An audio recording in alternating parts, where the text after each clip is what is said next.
Camp তৈরি করতে।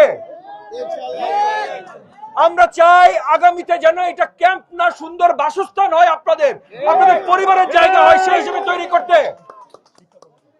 এখানে আপনাদের আপনাদের বাচ্চাদের জন্য, তরুণদের জন্য শিক্ষা ব্যবস্থা, সঠিক স্কুল, সঠিক কাজের কর্মসংস্থান, সবকিছু ব্যবস্থা আমরা করতে চাই।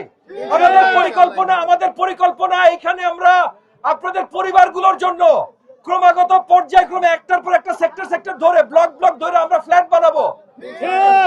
এই ফ্ল্যাটের নিচে মার্কেট থাকবে, উপরে আপনাদের ফ্ল্যাট থাকবে। পরিবাররা যেন সেখান থেকে তাদের ছোট কামাইয়ের উৎস হইতে পারে। এগেন, অনেক বড় হয়তো হবে না, কিন্তু ছোট কামাইয়ের উৎস যেন হইতে পারে, তাদের থাকার জায়গাও যেন হইতে পারে। এই সব মিলা আর একই সাথে মাদক ব্যবসার জন্য আমরা জিরো টলারেন্স করব। অত্র এলাকায় মাদক ব্যবসা যেসব জায়গা থেকে আসে, যেসব জায়গায় যায়, এই সব কিছুর উপরে আমরা কড়া নজরদারি দিব ইনশাআল্লাহ। আমরা এই প্রত্যেকটা জিনিস, আপনাদের এই পুরো এলাকাটা কিভাবে উন্নত করা যায়